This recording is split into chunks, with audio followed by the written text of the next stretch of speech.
I'm legitimately curious. Does being as drunk as we both presumably are now make you like this movie more or less? We're going to find out when we give it a rating at Have the you, end. Have you softened on it at all? I'm not From sure. being intoxicated? Yeah. How can I soften on the best movie ever made? I was going to say, does it make you like Christmas more or less? It makes me like the writers of this movie less. That's what I'm going to say, because Being more drunk. You got more drunk now and you're more angry. Yeah, exactly. Like it's brought rage out in me. So I hope they're ready. Surviving for this. Christmas fans are just shutting this off in droves, hearing you say this. I think plural is the wrong thing to say for this. Surviving Christmas fan? Yeah.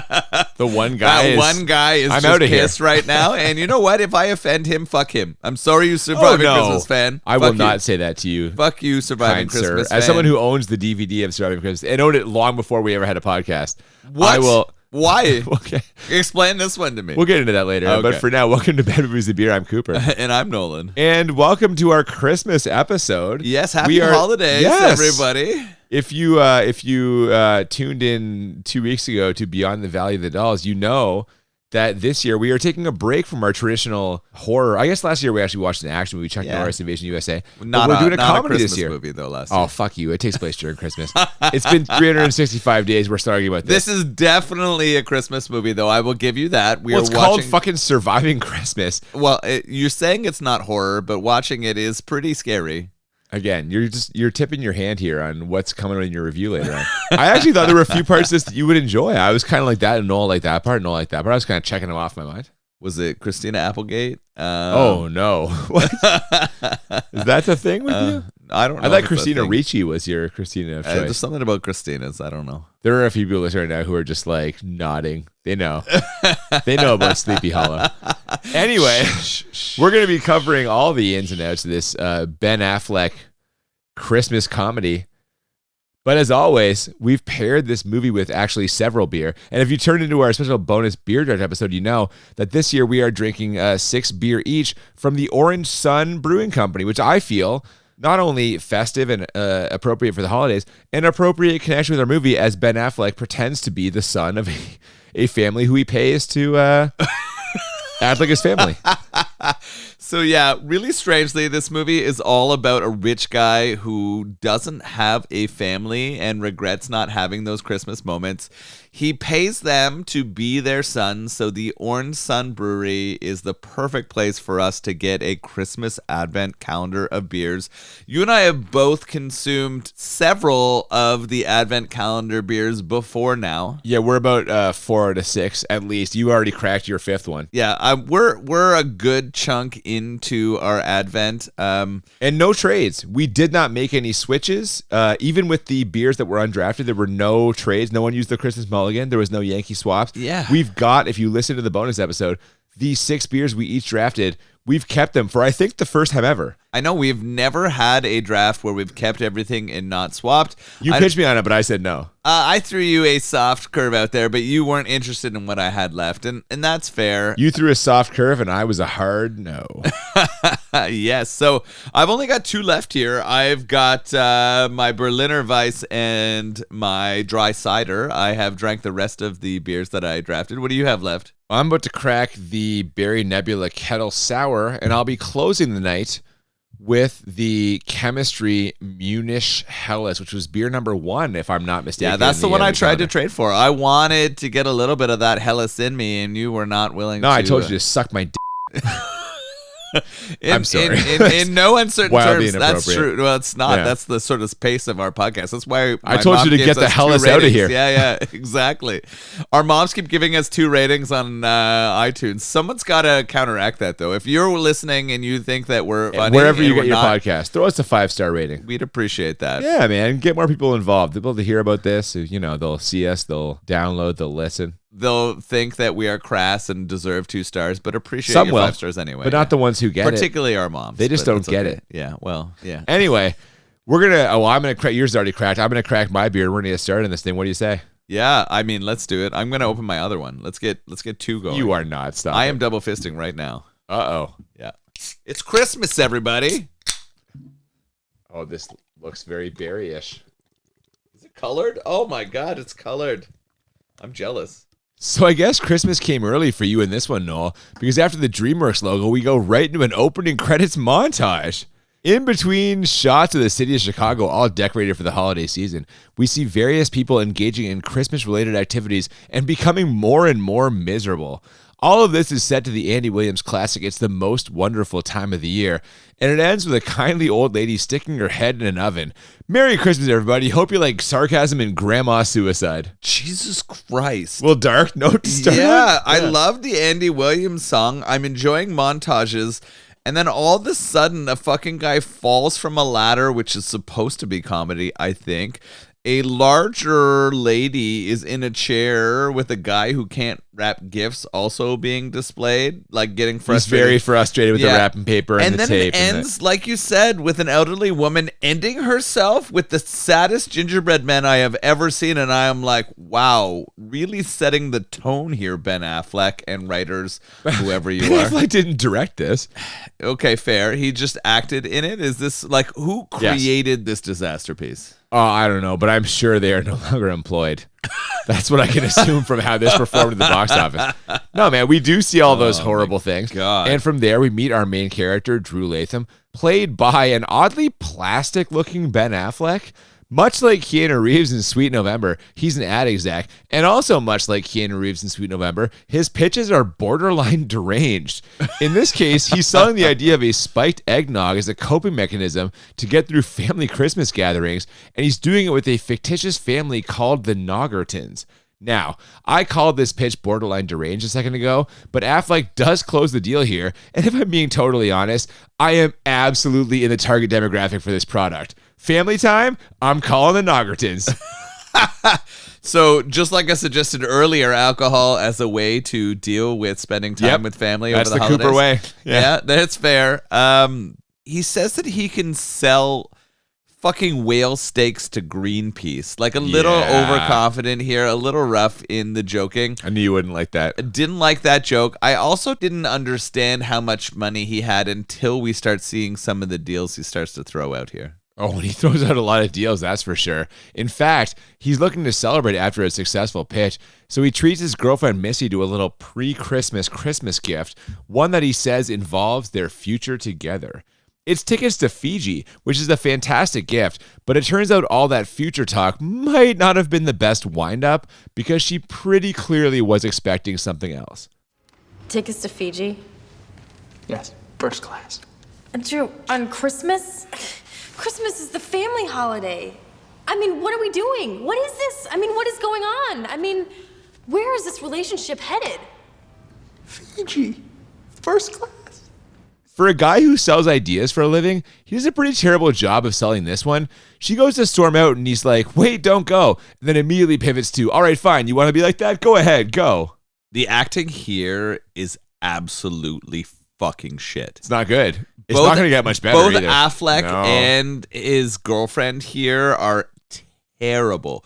Neither are selling me on this relationship, and neither are selling me that they're even that upset about a potential breakup here. He does try to take her to Fiji for Christmas. She's not okay with that because she wants to spend time with family. So we're getting a really original plot, right? Like a rich guy who has everything he wants except for a partner and tries to buy her so that they can have a good time over the holidays. Nothing like that we've ever heard of before. Are you being sarcastic? The idea of the rich executive getting what he wants with money because he's evil and then it being turned around by a family of real people, that's been out there tons and tons of times. Yeah, it's called Sweet November, starring Keanu Reeves and Charlize Theron. We reviewed it back What a in season great 2. movie that was. Keanu at his peak right there. Oh my God in heaven. All right. Well, what we get next is one of the cringiest sequences of the movie, as Affleck tells his assistant to send Missy an expensive Cartier bracelet with a deep, heartfelt note from him that the assistant will write. She's good at that sort of thing. Before busting out the old Rolodex to try and find some new Christmas plans. Drew is shameless and desperate here, as in his attempts to score a Christmas invitation from pretty much anyone, he makes casual comments that are offensive to babies, Jewish people, and the institution of marriage. And again, this guy's supposed to be a hotshot ad exec. I'm not really feeling these pitches. You're right. They're bad. What this brings up for me at this time in the movie is, when was this fucking made? 2004. How dated is 20 years ago? Surprisingly a lot. It doesn't feel like I've changed a lot in 20 years, but clearly the world has, is what I learned from this movie. Holy fuck. This movie made me feel old as fuck. Yep. I can't imagine using a Rolodex. And I also Well, feel sorry, like I don't it know was if he longer actually than... had a Rolodex. I No, just he recall- absolutely Oh, okay, did. yeah. He brought out a pen and paper book of people and was crossing them off one at a time. There was no phone with contacts and people in it. This movie felt super fucking old. Well, as soon as the internet gets involved, it's glaringly obvious how far we've come. Also, he mentions taking his checkbook out a bunch of times, and I was like, What checkbook? the fuck? I wonder if he's going to find his soulmate somehow in this movie. That's my question I at don't this think point. so. It seems No, unlikely. it's never going to No. happen. Unsurprisingly, Drew strikes out with his various phone calls, and faced with some serious existential questions, he reaches out to his therapist. And by reaches out, I mean chases him down in an airport. That's and his by girlfriend's his therapist. Oh my God, I what mean the fuck? his now ex-girlfriend's therapist, who literally laughs out loud when he figures out who Drew is.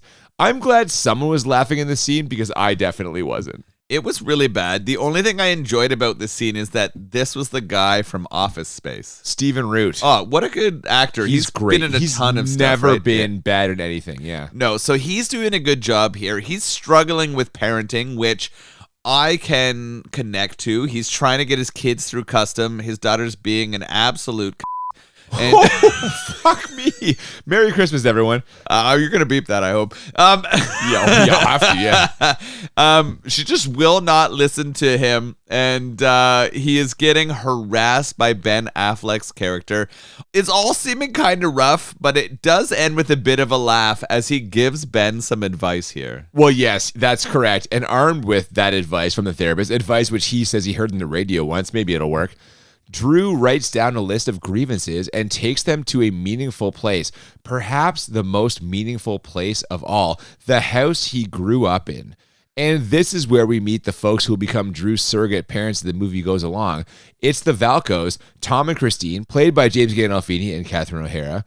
Also present, though not at the dinner table, is Brian, their compulsive masturbator of a son. This kid fucking loves whacking off. Yeah, so a kid is just up there yanking his to dial up. And, you know, it's such a sad story because it takes so long for one of those naked ladies to emerge on a dial-up connection. You and I lived through those times. We understand that time and what it took to see a naked lady. I can remember putting in a floppy disk to turn my floppy disk into something hard.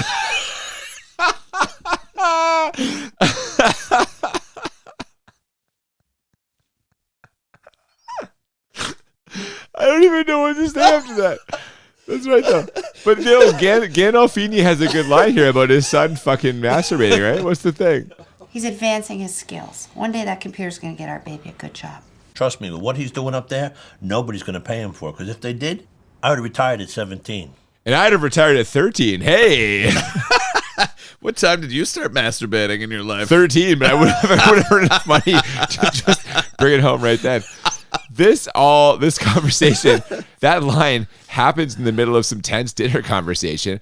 We can tell that the Valcos are firmly entrenched in a domestic rut, but don't worry, because some divine intervention is about to arrive in the form of Ben Affleck, who Christine soon spots outside their house. Now, as part of this cathartic exercise the therapist gave him, Drew is supposed to light his list of grievances on fire and say the phrase, "I forgive you," as it burns away, which he does right before getting absolutely smoked in the head by James Gandolfini's snow shovel. Touch 'em all, Tom. That was a home run. The swing with the snow shovel, you mean? Fuck, he fucking decks him. Oh, he beans him hard, definitely knocks him unconscious here. There's some concern that we've killed Affleck with this snow shovel.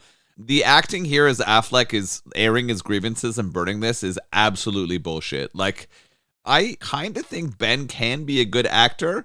He definitely can, but not at this point in his life. No, at this point in the movie, he is absolutely flubbing everything. And I don't know if it's the character they're asking him to do, if it's the lines he's getting, but it's terrible. Yeah, I won't disagree with you there. And after a brief moment of concern that, like you said, Tom Falco may have actually killed him, Drew does come to, introduces himself, and basically kickstarts the plot of this movie by asking to take a look around. Turns out the Valcos haven't changed much about his childhood home, and the familiar surroundings bring back all kinds of memories for Drew. Did you hear that? That stair squeaked. You know what we used to call that squeaky stare? The squeaky stare. How about Ben Affleck showing the kind of acting in this sequence that basically made him unemployable in the mid-2000s? Holy shit, this This is what you're talking about, right? It's absolutely atrocious. Like, is it him? Is it the writing? I don't know. I think it's him. But Drew has gotten a taste of the kind of simple family life that he's been avoiding for the last few years. And to his surprise, it has stirred something up inside him. So he gently pitches James Gandolfini on the idea of letting him stay with the Valcos for the holidays. That basically gets him tossed out of the house Uncle Phil style. But old Tom Valco is whistling a different tune after Drew bangs on the door and offers to sweeten the pot a little. Tom, please let me stay here. No, I'll pay you. my family's not for sale, pal. Tom, I'll pay you $250,000. Welcome home, son. That was kind of funny. This is funny. I actually think Gandolfini does a decent He's the best job part in of this movie. Yeah. Oh, Yes. yeah. He manages this really well. He shows both his like unwillingness to support the Ben Affleck character and then immediate bend to support the amount of money he can earn by becoming a father to this strange like 30-year-old advertising exec. So he agrees. If you give me $250,000, you can stay with us for Christmas, and we're gonna make this joyous for you. Are they gonna have to figure this out, or are they gonna keep it really open and easy here? Oh, they will have to figure it out, but that comes in a second after the comedy starts arriving fast and furious. As Affleck makes himself comfortable in the Valco home, maybe too comfortable in a couple of cases. Catherine O'Hara finds out about this arrangement when she walks in on him in the bathroom. And after Drew's lawyer arrives to hammer out some specific terms, Brian finds himself exiled to the guest room. We also get some slapstick the next morning as Ben Affleck, now a grown man, tries to slide down the Valco's banister and completely destroys it before a tense scene with James Gandolfini at the breakfast table that I'll call the salami standoff. I feel like they're just throwing a bunch of stuff at the wall here. Are any of these landing with you, or? No, it's not coming off really well. The banister break was really bad comedy. The random anger of Gandolfini over the eaten salami is like slightly better than the banister, but not super good. Relatable? I love salami. I'd have been furious. Yeah, just so angry that the guy ate your salami. If you were getting $250,000, you could buy the highest quality salami ever made. Like you wouldn't. That's true. That's a good point. You wouldn't give a fuck if the guy eating it was offering you $250,000. But Gandolfini is upset here that we've got the Drew character Affleck eating his salami for breakfast. Most men aren't upset when their salami gets eaten in the morning, but I don't know. I would have was being eaten by Ben Affleck. Well, the good times continue in our next couple of scenes as Affleck insists the family go shopping for a Christmas tree, with James Gandolfini forced to wear a Santa hat lest he breach their contract, before bringing the whole family together again that night to decorate it after the also obligatory singing of "Oh Christmas Tree."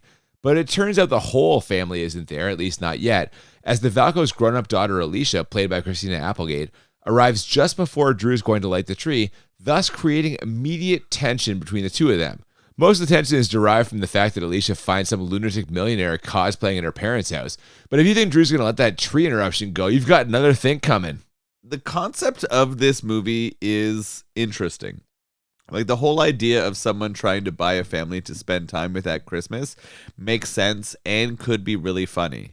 Could be. The execution here is That's lacking. absolutely atrocious. Yeah. Right? The introduction of Christina Applegate as a, like, I don't know, antagonist to the Drew character, right? She seems to be opposite to our main character here. But we know as soon as she gets in here that she's going to be the love interest. This is the problem I have, because I think it's good that someone's here to challenge the bullshit that's happening, but the fact that she shows up and we know that they're going to end up together at the end is too paint by numbers for me to handle. Like, I am groaning immediately. As soon as her character is introduced, I kind of like Christina Applegate. You made that clear earlier, yeah. Yeah, we talked about that already, but like as an actress and in this role, I think she actually does a pretty good job. But it's so laid out, like it's so clear that I can't take it seriously. Yeah, I know what you mean. I actually wrote down as well, these two are obviously going to end up together. There is nothing original about this. which is a problem. And right away, we're treated to some more uninspired back and forth between them. After a short but fun scene where Drew wakes Brian up for a snowball fight, only for Tom to tag in and tag him with an ice ball right in the face. We are still in the fairly early stages here, but I think my problem with this movie is that every time there's a fun, enjoyable moment, it's immediately wiped out by something uncomfortable or wildly unfunny. Like the next scene where Drew hands out scripts to the family to act out at the dinner table.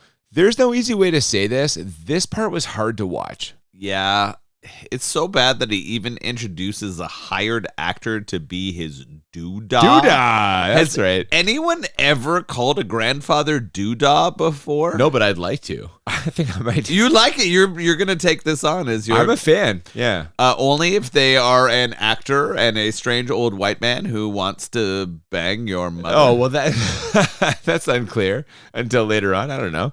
No, I think it's I think what are you fucking just gonna call everyone grandpa? You love the doodah. I don't mind the doodah. Wow. Oh, the doodah. Hey.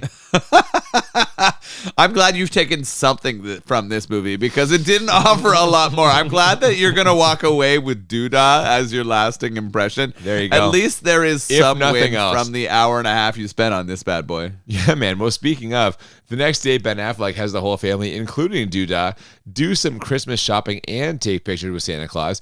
But on the car ride home, there's an angry exchange between Tom and Christine that implies that maybe their marriage is in a worse place than we thought. Tom confirms as much that night, telling Drew that he and Christine are thinking of splitting up and that his presence definitely isn't helping the situation.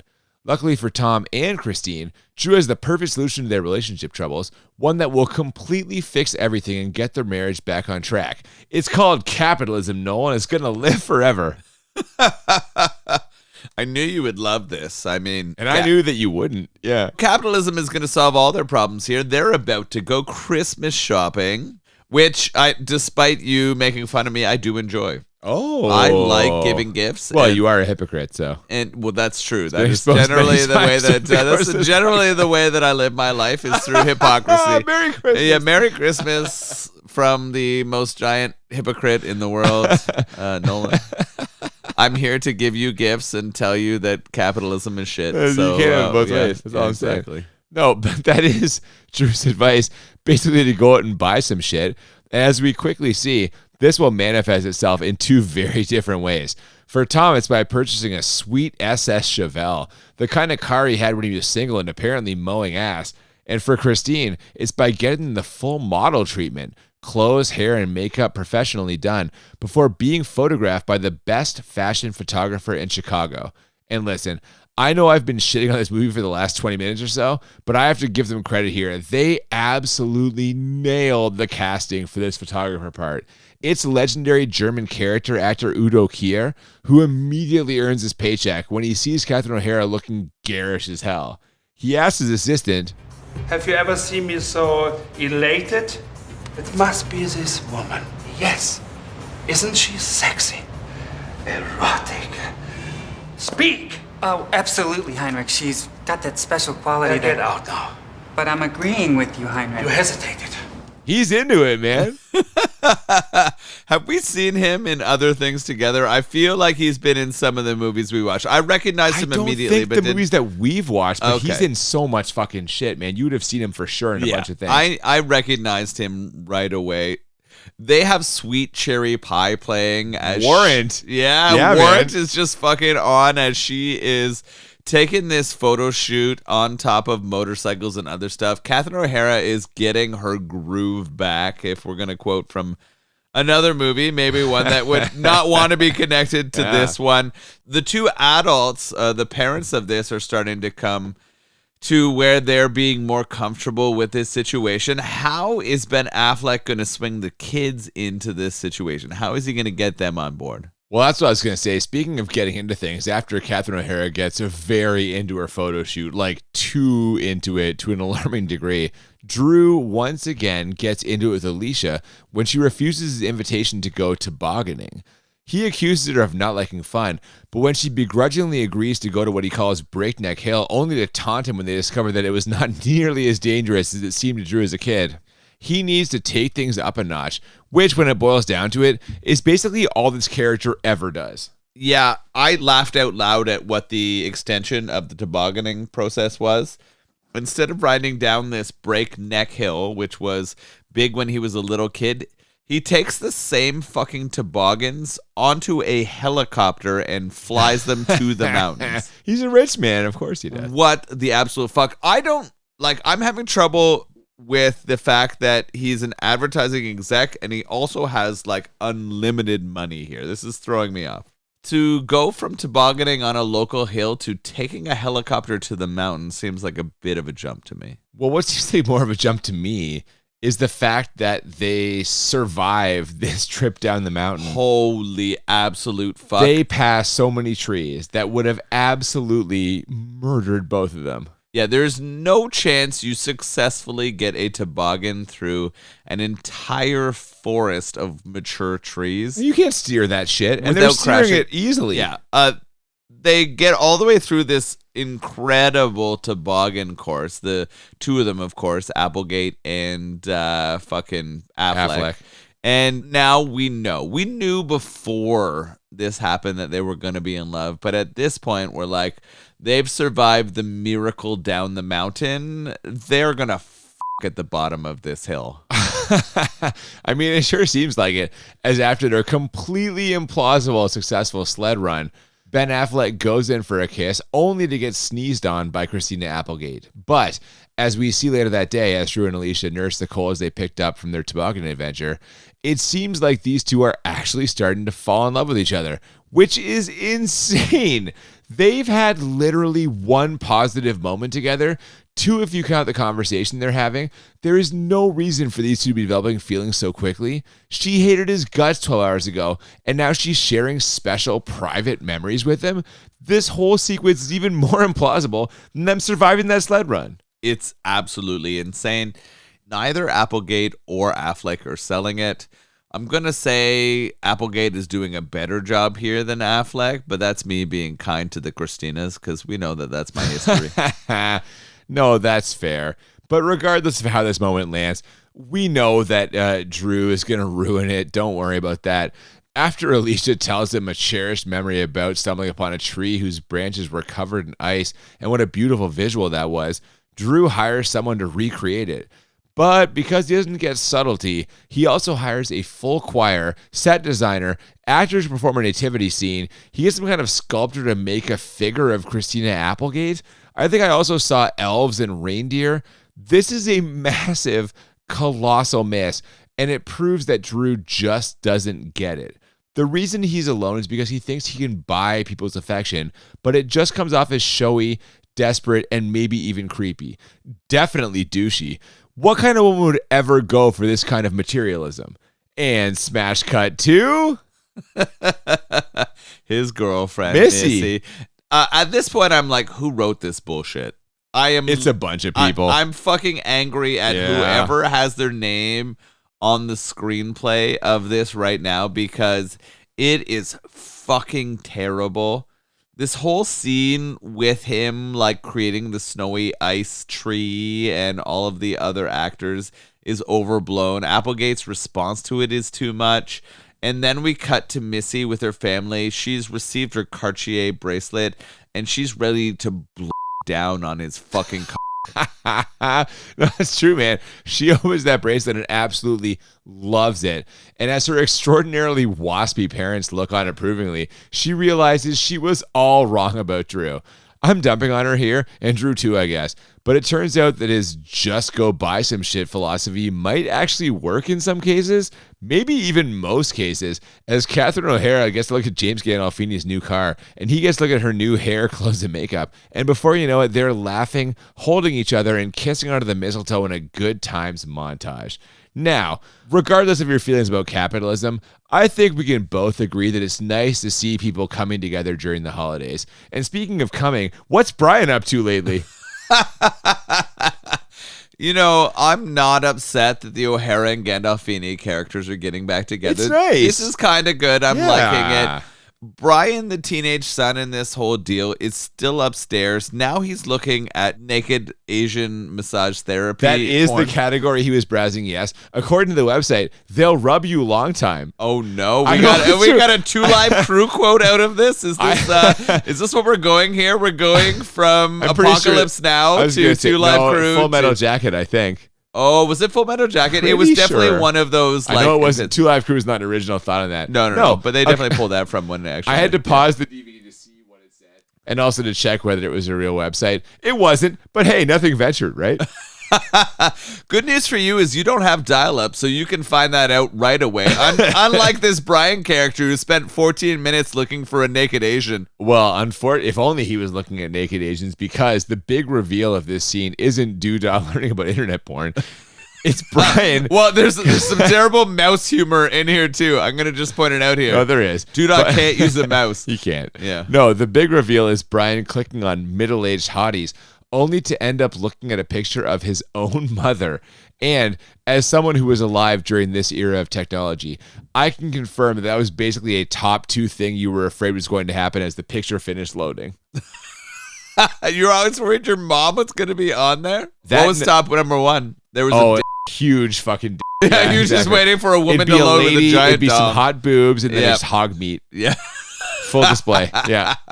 It is so weird. Most people listening to this will never know the load of a picture showing like Scrolling pixel top to down. pixel. Yeah, pixel to pixel to top down. They just will not understand that connection. And that's a shame. Internet is just so good that you can we're watch better. whatever We're porn better you want. at forwarded society. We're better now. Yeah. Now when someone sends you a dick as a joke, you see it right away. You know it's not going to pop up It's on less your... painful. It's a Band-Aid. One move right off. Where are you going with this? I don't know. Well, it's Christmas Eve.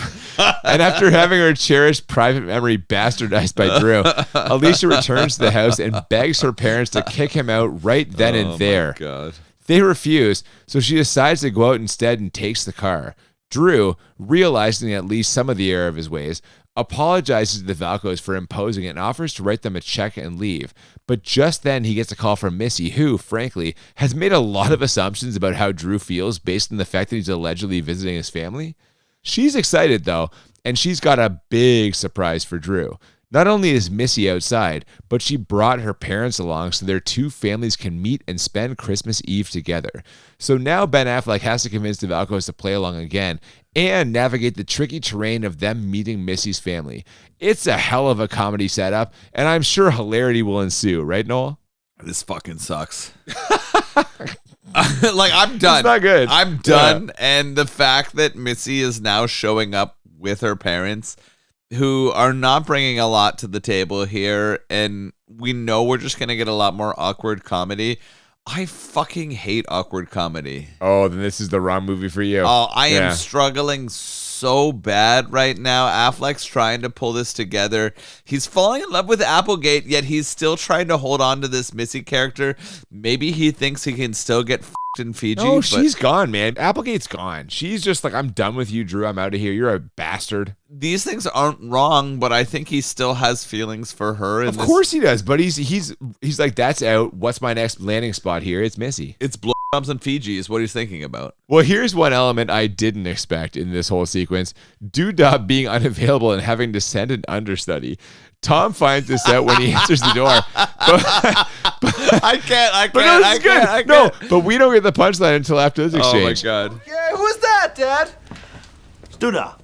Doodah is my grandpa. He's a guard. He'll tell us some stories. I want to meet about Doodah. the 1800s. I know you do. We don't usually leave him outside in the cold. We usually let him in, Dad. So Drew lets him in, only to discover that this version of Doodah is black. How's he going to explain his way out of this one? Well, I mean, it's possible that his Doodah is a black man. I mean, maybe, but it did not seem that way in 2004. No, probably not. Things were interesting when Doodah showed up. The worst thing for him, though, was not that Doodah was a black man, is that Doodah wanted to f*** his mom. Well, that comes up later. This is actually a kind of funny sequence, though. Come on. Oh, yeah, things are good here. Things are kind of funny. He's really freaking out. He burns himself on a ham.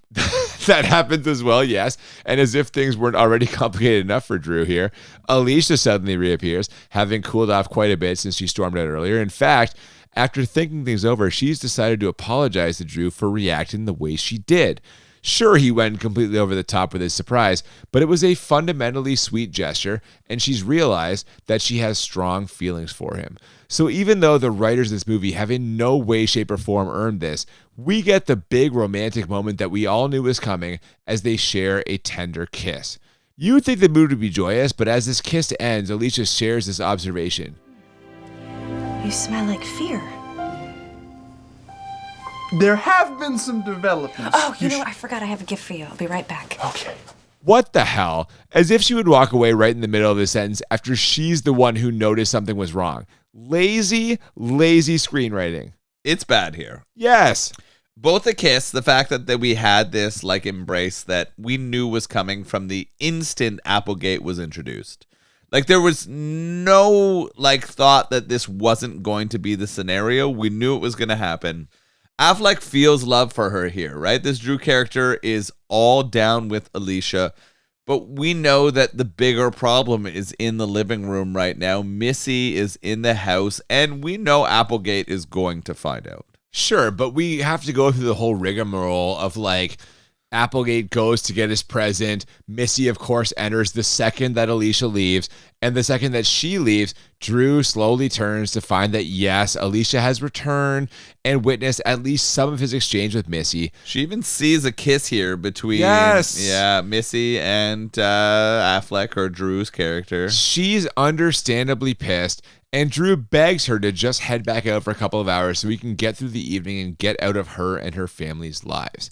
It seems like she's going to go along with this, but a moment of devilish inspiration causes her to come up with her own plan. She's going to make Drew squirm by getting as close as possible to fucking his shit up without actually doing it.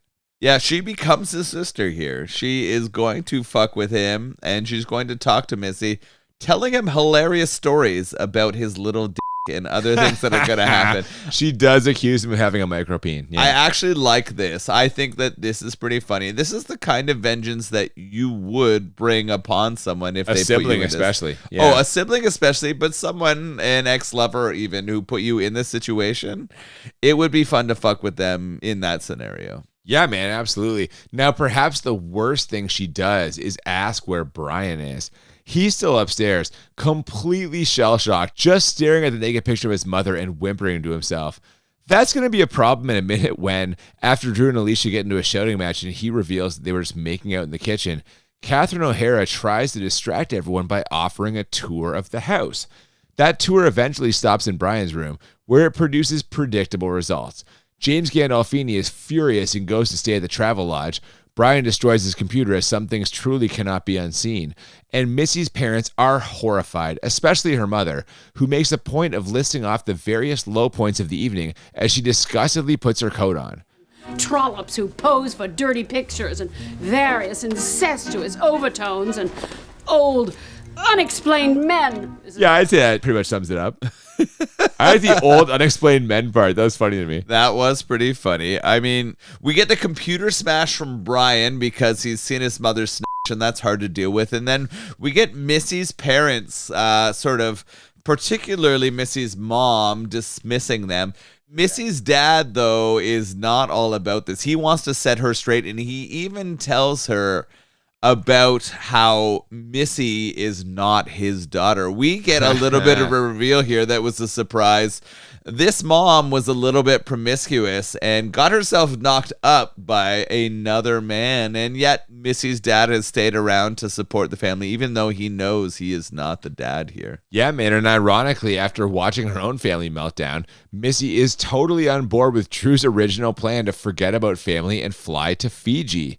Alliteration aside, he apologizes for everything and tells her she should go, which she does, but she's keeping the Cartier bracelet, because if you're the kind of person who will overlook glaring relationship red flags for a bracelet in the first place, you're probably not the kind of person who's willing to hand it over when the relationship ends. You know what I mean? Oh, goodness. She was only in there for the money and the good times. She was not there for the person that Affleck was. Although we're not given much detail about the person that he is at this point. There's not a lot to this character. Well, no, but he also doesn't care at this point. He's all in his feelings as Alicia corners him in the dining room, and we finally learn the truth about Drew's real family, or lack thereof. Ben Affleck gave this a little something. He's at least earning part of his paycheck with his monologue, right? This is actually okay. He does tell us about his mom being a single mother. His dad was gone when he was early. I don't know if he died or ran away. I can't remember. It wasn't important at this point. But his mom is a waitress at a local diner or coffee shop. And so he spent every Christmas sitting there with her in there until he was 18. He never really had a family to enjoy a true Christmas with. And this is why he is acting the way he is. Also says he hasn't been able to walk into a coffee shop since then, which comes up later. Oh, yeah. So he hasn't been there since his 18th birthday, which was the last time he was there. She died shortly after that, his mom, he said, right when he was in college. So this guy has been alone for a long time. They're trying to build us some sympathy for him. To be honest and to be fair to Ben, this is the only time we get any acting that seems somewhat credible. All of the bravado and advertising guys seem super unbelievable and faked. Listen, I'm not going to say that about Ben Affleck, but you're not wrong. Once the dust You're settles, not going to say it, but you agree with me immediately is what you're saying. Yes. Oh, about this character. Anyway, this is what Affleck once is. the dust settles, Alicia drops some wisdom on Drew. He can't change the Christmases of childhood, but he could have changed this one, at least if he hadn't spent it destroying her family. But then he dropped some knowledge on her, telling her that her family was on the verge of falling apart anyway. She leaves in a huff, and Drew writes a new list of grievances, which he burns in the Valco family's fireplace before heading back to his luxurious Chicago apartment. And as he watches the various families, friendships, and couples, gay and straight, through the windows of the building across the street, he realizes he is finally, truly, utterly alone. And with only 13 minutes left in this movie, I'm forced to wonder, is there going to be enough time for the kind of happy ending that can only be caused by a Christmas miracle? This scene of him watching all the people across the building is difficult. It's not easy. No, there are families, there are gifts, there are dudes kissing, and he gets upset. You have a hard time with dudes kissing? He does. Difficult, you said? He does. He is like, why are those dudes allowed to find love, but I can't? And it is rough. But things aren't over for him, despite him having this shitty thing. He is watching A Christmas Carol on TV right now, and they're really drawing parallels between him and Ebenezer Scrooge. And I don't blame them. I mean, this is them each other off in that fucking Dutch rudder of a writing room. The screenwriter. Yeah, the screenwriters are Dutch ruddering right now, and they don't deserve it. Not based on how fast him and Applegate fall in love with each other. No, absolutely not. And we think this is over. This movie is about to end, but Gandolfini shows up right here and knocks on the door. And it's not to save our movie, but it's because he did not come through with the check. He did not pay for the experience that he received here. Well, I was going to say, that Christmas miracle seems to come in the form of James Gandolfini, who knocks on Drew's door, and we get an enjoyable exchange here. You gonna hit me? No. Are you gonna do something else to me that's not hitting but still hurts? No. You gonna invite me in? But as you alluded to, don't get too excited. He's only there because Drew still owes him the money for renting his family for the last few days. The real miracle, though, is sitting in Drew's pocket the whole time. It's a ticket to the performance of A Christmas Carol that Duda, or rather the actor who Drew rented to play Duda for the holidays, is starring in. And after telling Tom Valco that it would be a shame to give away something that Drew was willing to spend so much money on, he and Tom decide to head to the play and try to bring the family back together. And I'll be honest, I don't think they're going to pull it off. It seems unlikely. Right at this point? Oh, my goodness. So he does cut him a check before this happens, right? He gives him the money that he told them he would. So he writes that to Gandolfini. And yet they still go to Duda's play. When they get there, we now know. Everyone watching this movie is like, happy ending is about to come, right? Everything is going to go well. We fucking get them into the church, and immediately Gandolfini heads over to O'Hara, and they're going to start working stuff out. We get Affleck sitting with his teen brother, and he fucking wingmans him to his first real girlfriend. He does, yeah. And we're just like, holy motherfucking God.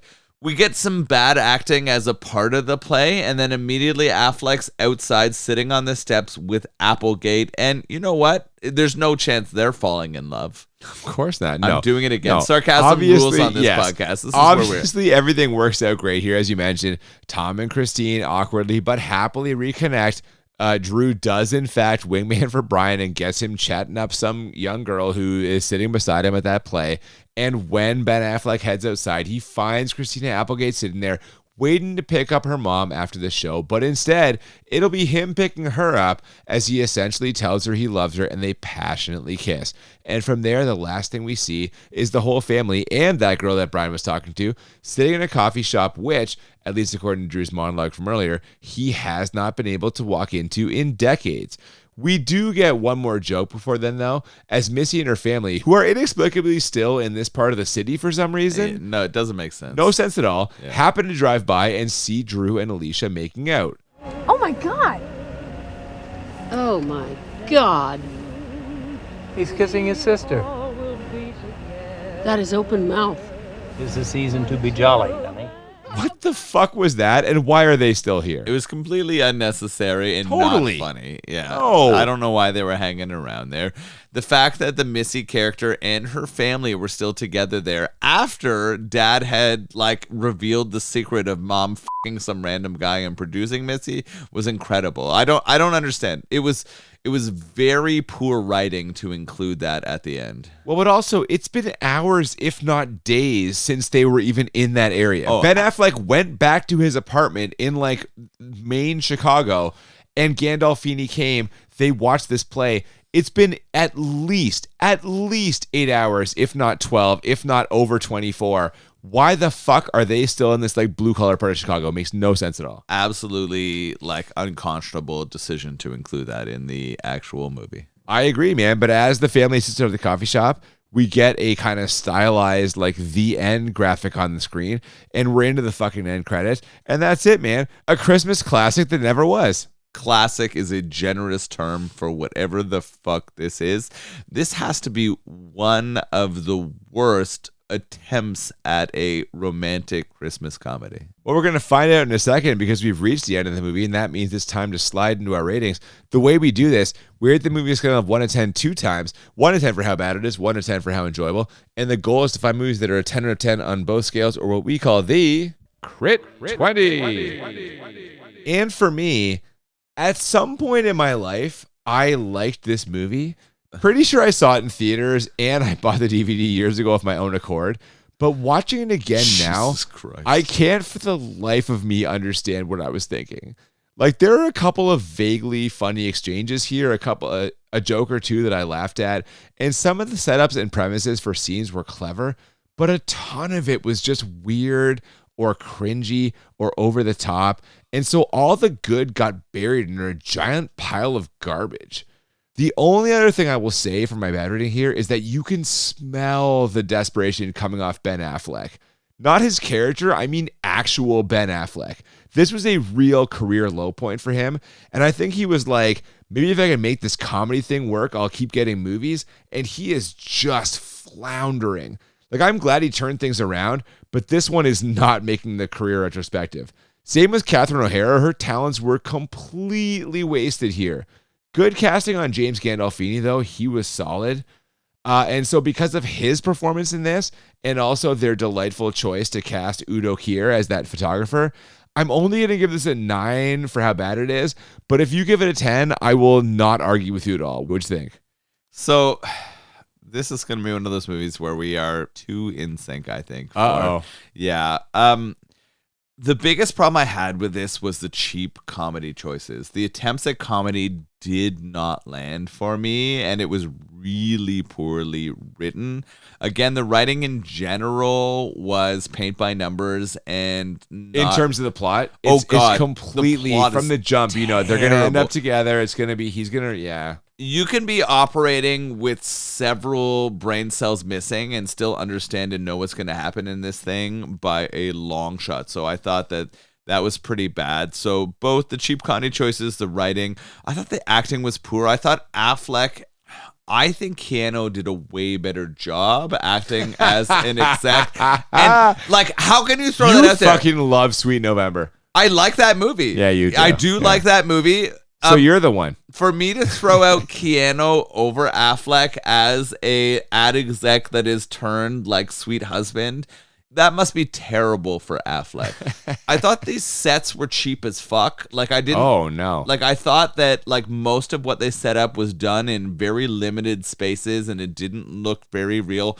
I felt like it aged really weirdly. Like it felt way fucking older than it should have been. It made me feel way older. Oh, it did. It made me feel terrible. Like I felt horror about it. I had this as a 9 bad. Like why not a 10? Out of curiosity. So the part that didn't come to me, well, it was going to go enjoyability. I actually thought Gandolfini, Applegate, and O'Hara carried. O'Hara did nothing. I thought she was okay. I thought she was okay. I think she can do more. She wasn't bad, but they didn't give her much to do. I agree with that, but I think she pulled off what she should have been. She seemed like a sad, maybe losing her like marriage wife. Okay. I kind of like Applegate, and I thought Gandolfini did a really good job in that sort of dad spot. I laughed at a lot of this movie. Some of it intentional, mostly around the teenage boy whacking off to like porn. Like those are the areas I laughed on purpose. Yeah. The rest of the laugh on purpose wasn't there, other than some of the weird, creepy grandpa comedy, and that pulled it off for me too.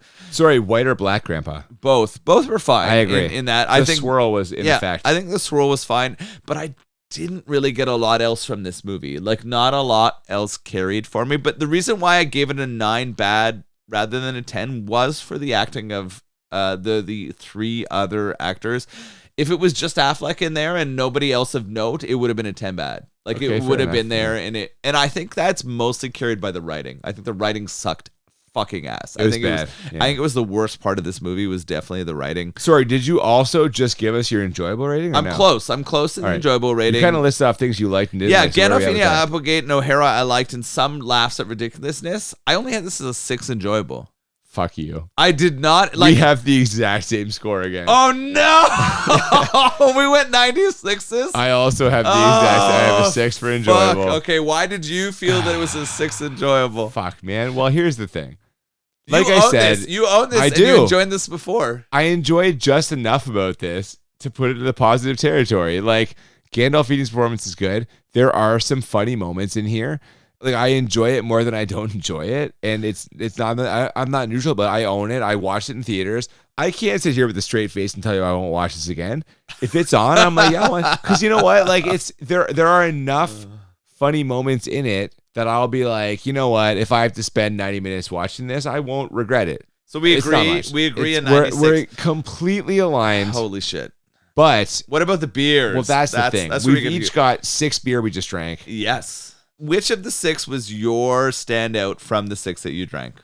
So unlike you, I didn't take detailed beer notes on the things that I drank, but looking at my various empty cans now, what I can tell you is that my first overall pick, the American Pale Ale, I thought that was really tasty. Union 2.0.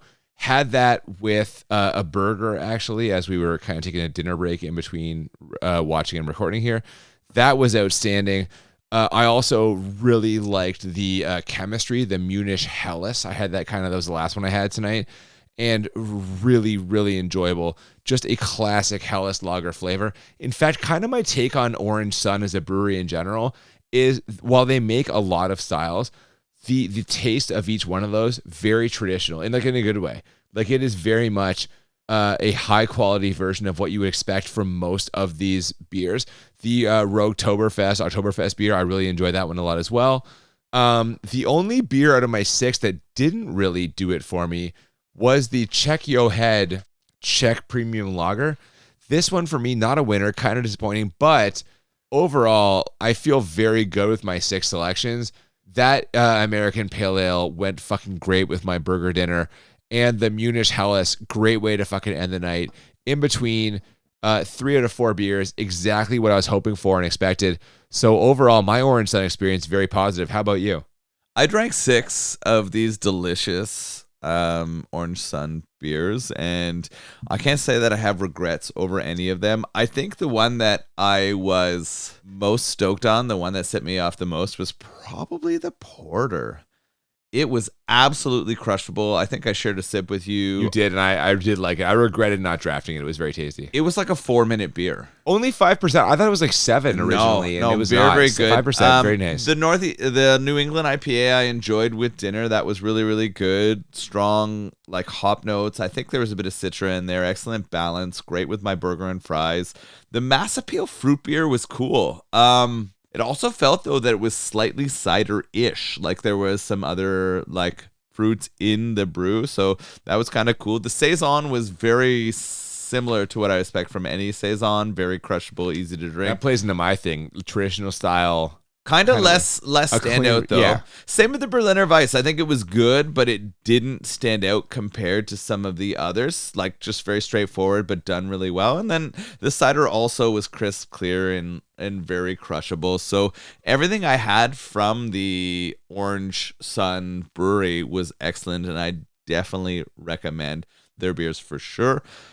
I'm curious about some of the other 12 that you got left here. Do you like barley wine? I'll take that. I'll take that 10%er home, and we'll see how that goes over the holiday season. That sounds like a wonderful way for me to cap off a Christmas dinner with a beautiful 10% barley wine. I think 100 IBUs. You like that? Ooh, I love my IBUs. High and right inside. Yeah, I feel very good about the 5 out of the 6 beers I tasted.